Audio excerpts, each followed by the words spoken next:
Meta world peace. Absolutely. How's Thank you everything? so much for doing this with me. Absolutely. Everything's okay. Could be better. We had a pandemic. We had a lot of tragedies. We had a lot of protests, a lot of violence. I just hope that the later half of 2020 will look a little better. Yeah, absolutely. Absolutely. We started out with so many different things was going on, and Kobe happened, then the pandemic happened, and then the social injustice and unrest happened and is still happening. The pandemic is still happening. People still didn't get over Kobe yet. It's been a lot as human beings. We're going through a lot, and it's mostly, self-inflicted pain. You know, That's so, why that's why you're the perfect guest for me for this series, because so much is happening in the world right now, and for some reason you're kind of at the center. You know a little bit about everything. I can talk to you for hours. So real quick, the first question is, what new activities have you discovered during quarantine, or what's something new that you discovered about yourself? well, it's been really interesting because I had an application that was coming out. We also had a Pandas friend, which was still getting that together. So we had a $3 million investment actually coming into the company. Um, Pandemic happens, and we had a company based on basketball games, and so that's not happening. So the investors were like, okay, we got to see what's going on here, right? So I told my investors, I said, listen, we're going to pivot. We understand that it's a pandemic, and we just kind of made a pivot over the last 3 months, and we've been working on this application, and we did such a good job. The investors coming back in, so I'm really excited about it. So I learned through that process. I talk about that because I had to cut salaries, which sucked. We had to do a lot of things hands on, and we only had room for development. That made us a stronger team. We're looking at doing a partnership with some streaming companies, which is exciting, and continuing sports. We want to make sure that the athletes out there that are playing basketball, not just pros, recreational, that they still have an experience. Speaking of basketball, how do you think COVID-19 has affected the NBA? Yeah, I know, right? It's gonna be, well, no fans, obviously. It's gonna be, people feel like it's gonna be a second wave. The NBA is gonna be fanless for a long time, but it's a huge opportunity Right. online to engage. You are incredibly open-minded. I admire that about you so much. May I ask Just, what your experience was like when you physically, went out there to protest? yeah, but I didn't go protest for the first 3 days because I was upset and I wanted to make it home, and I felt like my emotions, would have got the best of me if I would have seen any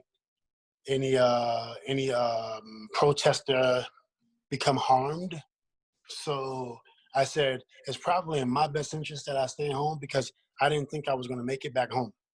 So I stayed home and just gathered my thoughts, breathe, and then I went to protest 3 times. The first time I was very emotional, but I held it in. Smoked some marijuana. We in California, so I smoked some marijuana at the protests. It's not legal everywhere, but it's legal here. I wanted to be in a place where I was able to see everything, and I really enjoyed the people. It was so many other ethnicities. It was a sea of people from different countries, different colors.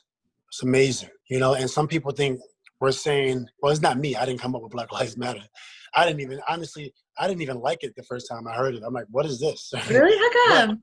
I'm so curious. How come well, you didn't like it at first? well, I didn't know if it was just another group. I didn't know what it was. There's so many groups, right? It's like, what is this? What is this? But as I learned about it, I'm like, oh, wow, this is really cool. Because I'm thinking people are saying only Black Lives Matter. That's what I thought. In my mind, I'm just like, I don't like it because I'm saying all lives matter, but people are saying, no, no, no, no, no, no, no, no, no. Black lives matter. And I'm like, what are you talking about? Like, all lives matter. And then they're saying, no, we're just saying Black lives matter. Even me, right? And I'm like, oh, I get it now. I get it. We matter. I don't need to say all lives matter. The proof is in the pudding. All my friends are of other ethnicities, and it is what it is. My son's Filipino. I got a Filipino son. I have my wife. I got a Japanese wife. I have my main partner is a white female who's been my partner for 13 years. Mhm. And you want to know something? We did a lot together, and we're like sister and brother for the most part. So now I understand. Oh, Black Lives Matter. I understand. Everybody's great at something, but certain positions and opportunities are only available for certain class. But it's not okay to physically oppress people, mentally oppress people, suppress people. That's not okay. I really appreciate your take on Black Lives Matter because I think the confusion that you experience, probably a lot of other people too. But what's so brilliant about the movement is that some people might be confused. Others, like yourself, can start a conversation with them to diffuse any confusion because people really do need to stop saying all lives matter. So thank you so much for clearing that up. And I think the audience in China will understand better too.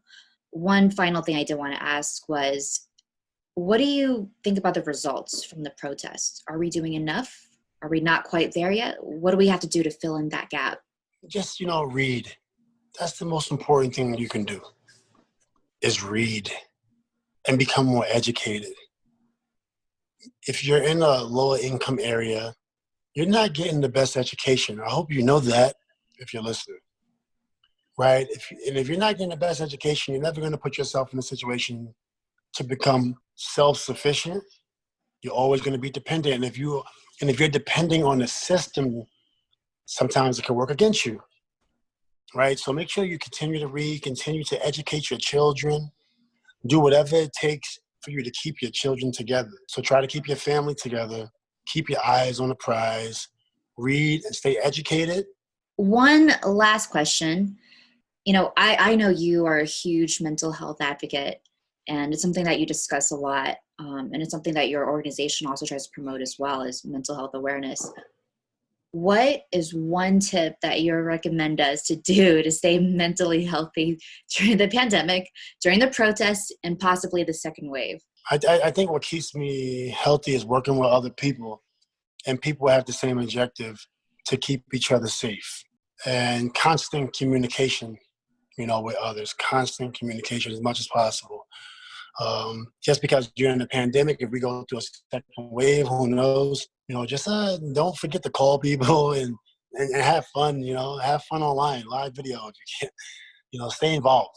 Thank you so much for your insight and for bringing in an element of spirituality to this. Absolutely. Thank you.